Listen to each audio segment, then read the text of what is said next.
అందరికీ నమస్తే. సీఎం రేవంత్ రెడ్డి గారు కమ్మ సంఘం మీటింగ్ పోయారు. కమ్మ సంఘం గ్లోబల్ సమ్మిట్ పేరుతో ఒక సమావేశం జరిగింది హైదరాబాద్లో. ఆ సమావేశానికి ముఖ్య అతిథిగా హాజరైనరు. దాదాపు గంటకు పైగా ఆ వేదిక మీద కూర్చున్నారు. వేరే వాళ్ళు మాట్లాడుతూ ఉంటే వింటూ ఉన్నారు. వాళ్ళంతా రేవంత్ రెడ్డి గారిని పొగిడినరు. రేవంత్ రెడ్డి గారు కమ్మవారిని పొగిడినరు. కమ్మవారు అంటే అమ్మవారు, కమ్మవారు అంటే అమ్మ, కమ్మ అంటే అమ్మ, ఇట్లాంటివన్నీ చాలా సరే. ఒక సామాజిక వర్గం మీటింగ్ అయినప్పుడు వాళ్ళ గురించే మాట్లాడుతూ ఉంటారు. కానీ ఎందుకో ఈరోజు ఆయన ఇచ్చిన స్పీచు, తర్వాత ఈ మధ్య కాలంలో రేవంత్ రెడ్డి గారు ఇచ్చిన ఇంకొక స్పీచు, ఇవన్నీ చూస్తే చంద్రబాబు గారిని తెలంగాణలో ప్రమోషన్ చేసే పనిలో ఉన్నారో మనకు అనిపిస్తుంది. ఎందుకంటే చంద్రబాబు ప్రస్తావన లేకుండా ఆయన సిచ్యువేషన్ బట్టి చంద్రబాబు ప్రస్తావన లేకుండా మాట్లాడలేకపోతున్నారు. అది కమ్మ సంఘం మీటింగే ఉండొచ్చు కాక. ఈ కమ్మ సంఘం మీటింగ్లో కమ్మ వాళ్ళకు తెలంగాణలో ఎట్లాంటి ప్రియారిటీ ఉంది, గత ప్రభుత్వం ఎట్లాంటి ప్రియారిటీ ఇచ్చింది, లేదా ఈ ప్రభుత్వం ఎట్లాంటి ప్రియారిటీ ఇస్తుంది, అట్లాంటి విషయాలను కూడా చెప్పొచ్చు. కానీ అందులో చంద్రబాబు నాయుడు అనే మాట తీసి చంద్రబాబు నాయుడు గురించి నేను చెప్పాల్సిన అవసరం లేదు. అంటే ఎన్టీఆర్ వాళ్ళందరినీ పోలుస్తూ, ఎన్టీఆర్ అప్పుడు రాజకీయాలు ఎట్లా చేసిండు, ఆ రాజకీయాలు ఏంది, ఎన్టీఆర్ నుంచి పోలుస్తూ చంద్రబాబు గారిని గుర్తు చేసే ప్రయత్నం చేసిండు. చంద్రబాబు గురించి నేను చెప్పాల్సిన అవసరం లేదంటే చంద్రబాబు కూడా చాలా గ్రేట్గా చేసిండు, నేను చెప్పాల్సిన అవసరం లేదన్నట్టుగా వ్యవహరించిండు. ఆ రోజు హాస్పిటల్లో కూడా అదే జరిగింది. క్యాన్సర్ హాస్పిటల్లో ఆ రోజు ఏం మాట్లాడిందంటే హాస్పిటల్ గురించే మాట్లాడిండు. హాస్పిటల్ డెవలప్మెంటు అప్పట్లో ఎన్టీఆర్, తర్వాత చంద్రబాబు నాయుడే దీన్ని కొనసాగించారు అని. నిజానికి 10 సంవత్సరాలు, 9.5 సంవత్సరాలు, తెలంగాణ నుంచి 10 సంవత్సరాలు అయింది కదా, దాటిపోయింది కదా. ఈ 10 సంవత్సరాలు కూడా ఆ హాస్పిటల్ డెవలప్మెంట్కు తెలంగాణ ప్రభుత్వం చూసుకుంది, తెలంగాణ ప్రభుత్వం సహకరించింది. లేకపోతే ఆ హాస్పిటల్లో ఒక కొత్త పెద్ద బిల్డింగ్ కూడా కట్టిండ్రు. ఆ బిల్డింగ్ ఓపెనింగ్కి ఆయన పోయిండు. ఆ బిల్డింగ్ శంకుస్థాపన చేసింది అప్పట్లో. దానికి అవకాశం ఇచ్చింది అప్పటి ప్రభుత్వమే, పర్మిషన్లు ఇవ్వడము, తర్వాత దానికి సహకరించడం, అవన్నీ కూడా జరిగినాయి. నేనేమంటున్నానంటే తెలంగాణలో చంద్రబాబు ప్రమోషన్ ఎందుకు చేస్తున్నారు? చంద్రబాబు నాయుడు ఆల్రెడీ ఆంధ్రప్రదేశ్ ముఖ్యమంత్రి. ఆయన పార్టీని తెలంగాణలో, తెలంగాణ ఉద్యమం టైంలోనే ఆయన తెలంగాణ ఏర్పాటు కాకుండా కుట్రలు చేసినని ఆయన మంచి పేరుంది. కుట్రలు చేసిన వ్యక్తిగా ఆయన ఇక్కడి నుంచి ప్యాకప్ చేసుకొని పోవాల్సి వచ్చింది. మీకు గురువు కాదు, మీరు ఆయన శిష్యులు గారు, జస్ట్ సహచరులు మాత్రమే. కానీ అవకాశం దొరికినప్పుడల్లా ఎందుకు చంద్రబాబు నాయుడిని తెలంగాణలో ప్రమోషన్ చేస్తున్నారు? ఆయన ఆల్రెడీ ఇక్కడ టీడీపీని బలోపేతం చేసే ప్రయత్నాలు ఏదో నడుస్తున్నట్టుగా అనిపిస్తుంది. ఎందుకంటే ఆయనకు 10 సంవత్సరాల్లో దొరకని ఫ్రీడమ్, 10 సంవత్సరాల్లో చంద్రబాబు నాయుడుకు తెలంగాణలో రాని ఫ్రీడమ్ ఇప్పుడు ఇక్కడ తెలంగాణలో కూడా చంద్రబాబు నాయుడు ముఖ్యమంత్రి అన్నట్టుగా మనం చూసినాం. ఆ బేగంపేట ఎయిర్పోర్ట్లో స్వాగత కార్యక్రమాలు కానీ, తర్వాత ప్రజాభవన్కి వచ్చినప్పుడు రెడ్ కార్పెట్ వేసి కూర్చోబెట్టి మాట్లాడించడం కానీ, ఇవన్నీ చూస్తుంటే చంద్రబాబు నాయుడు గారికి తెలంగాణలో ఫ్రీడమ్ వచ్చింది. అంతకుముందు అంత ఫ్రీడమ్ లేదు. అంతకుముందు ఏంటంటే ఉద్యమకారులతో చంద్రబాబు నాయుడు పొసగలేడు. 100% ఇది.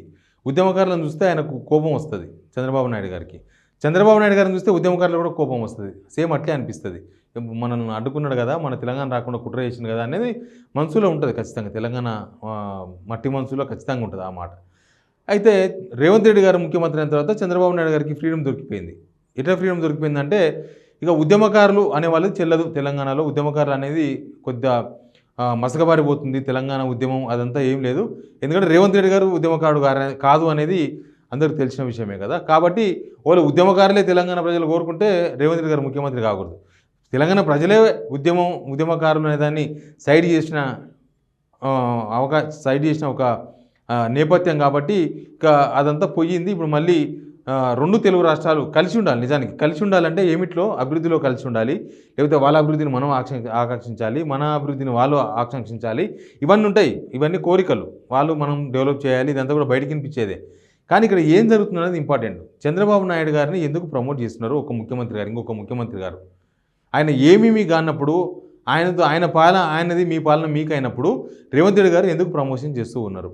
రేపు టీడీపీని మొన్న ఇక్కడ ఎన్టీఆర్ ట్రస్ట్ భవన్లో టీడీపీ మీటింగ్ జరిగింది ఒకటి, చంద్రబాబు నాయుడు గారు వచ్చినప్పుడు. ఆ మీటింగ్ జరిగినప్పుడు మా సిగ్నల్ టీవీ నుంచే పోయి మాట్లాడారు. కెమెరా వాళ్ళతో మాట్లాడించారు వచ్చిన జనాలతో, నెక్స్ట్ ఏంది ప్లాన్ మీదని. అంటే ఖచ్చితంగా టీడీపీని తెలంగాణలో బలోపేతం చేయబోతున్నాం, ఇక్కడ ముఖ్యమంత్రి రేవంత్ రెడ్డి గారు మాకు ఖచ్చితంగా అవకాశం ఇస్తారు, మాకు సహకరిస్తారని చెప్పినారు వాళ్ళు. ఉన్నాయి మా సిగ్నల్ టీవీలో ఆ వీడియో కూడా దొరుకుతుంది మీకు. అంటే ఎందుకు వాళ్ళలో అంత నమ్మకం ఎందుకు, వాళ్ళని లేపేందుకు ఇక్కడ శ్రమ ఎందుకు అనేది ఒకటి ఇంపార్టెంట్ చర్చ ఒకటి జరగాల్సిన అవసరం ఉంది. తెలంగాణలో ఇది జరగాల్సిందే. ఎందుకంటే ఆహ్, ఇది ప్రజాస్వామ్యంలో ఏ పార్టీ ఎక్కడైనా పోవచ్చు, ఎవరు ఎక్కడైనా పోయి పార్టీ పెట్టొచ్చు, ఏ పార్టీని ఎక్కడైనా డెవలప్మెంట్ చేయొచ్చు. ఇదంతా ప్రజాస్వామ్యం, రాజ్యాంగం ఇదంతా ఓకే, హక్కులు ఉంటాయి. కానీ మన హక్కులకు భంగం కలిగించింది కదా చంద్రబాబు నాయుడు గారు. మన హక్కులను కాలరాసే ప్రయత్నం చేసింది కదా అనేది తెలంగాణ వాదుల నుంచి వస్తున్న ఒక ఆబ్జెక్షన్. నిన్న మొన్న పాషం యాదగిరి అనే సీనియర్ జర్నలిస్టు అట్లాంటి వాళ్ళు కూడా మాట్లాడుతున్నారు. మళ్ళీ చంద్రబాబుని ఇక్కడ కాలు పెట్టించే ప్రయత్నాలు నడుస్తున్నాయి, చంద్రబాబుని ఇక్కడ మళ్ళీ ఏదో చేస్తున్నారని. ఆ చర్చలు నడుస్తున్నాగానే ఈ మధ్యకాలంలో చూసినాం కదా కొన్ని ఏమంటారు గవర్నమెంట్లో అడ్వైజర్ పోస్టులు, ఇరిగేషన్ అడ్వైజర్ పోస్ట్ కానీ, తర్వాత ఇన్ఫ్రాస్ట్రక్చర్ అడ్వైజర్ పోస్ట్ కానీ ఆదిత్యనాథ్ దాస్ గారు అక్కడ, శ్రీనివాసరాజు గారు ఇక్కడ, తర్వాత ఈ మధ్యకాలంలో అసెంబ్లీ ఇక్కడున్న అసెంబ్లీలో లేని పోస్టును క్రియేట్ చేసి ఒక అడ్వైజర్ ఇచ్చి అసెంబ్లీకి పెట్టిన ఒక సూర్యదేవర అని ఒక ఆయన పోయి మళ్ళీ ఇప్పుడు ఏపీ మండల్లో అక్కడ సెక్రటరీ జనరల్ పోస్ట్ ఇచ్చిండ్రు. ఇట్లా ఏదో అండర్స్టాండింగ్లో లోపల జరుగుతుంది, బయటికి మాత్రం ఏదో మాట్లాడుతున్నారు. ఈ మధ్యనే రేవంత్ రెడ్డి గారు ఓపెన్ అవుతున్నారు. మొన్నటిదాకా అయితే అసలు చంద్రబాబు నాయుడు అనే అసలు ఆ ముద్రే నాకు వద్దని ప్రయత్నం చేసిండ్రు. ఆ ముద్ర వద్దు, అదొద్దు, నా క్రెడిబిలిటీ పోద్దు అన్నట్టుగా వివరించారు. కానీ ముఖ్యమంత్రి అయిన తర్వాత చంద్రబాబు నాయుడిని తెలంగాణలో ప్రమోట్ చేసే ప్రయత్నాలు అయితే ఒకటి నడుస్తూ ఉన్నాయి.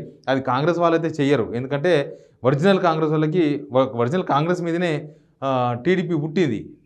ఎన్టీఆర్ అయినా తర్వాత చంద్రబాబు నాయుడు కొనసాగించిన టీడీపీ అంతా కూడా. ఇందాక ఒక కామెంట్ చేసిండ్రు, ఇందిరాగాంధీని ఎదిరించే సత్తా ఎవరికి లేనప్పుడు ఎన్టీఆర్ రంగంలో దిగిందని. అంటే కాంగ్రెస్ను కూడా విమర్శించే పరిస్థితుల్లో చంద్రబాబు నాయుడిని ప్రమోట్ చేస్తున్నట్టుగా కనిపిస్తుంది. ఇదంతా దేనికోసం జరుగుతుందో, ఫ్యూచర్ ఏం జరగబోతుందో ఏం చెప్పలేం. కానీ ఒక ప్రమోషన్ అయితే జరుగుతుంది, ఒక ప్రమోషన్ కార్యక్రమం అయితే రెగ్యులర్గా జరుగుతుంది. 10 నెలలకోసారి 10 రోజులకోసారి అవకాశం వచ్చినప్పుడల్లా చంద్రబాబు నాయుడు పేరుని ప్రస్తావించడం, చంద్రబాబు నాయుడు తెలంగాణకి ఏదో చేసిండని, చంద్రబాబు నాయుడే తెలంగాణ డెవలప్ చేసిన అనే విధంగా చేస్తున్న కామెంట్స్ మొత్తం కొంత చర్చనీయాంశంగా మారినాయి. Please subscribe signal TV.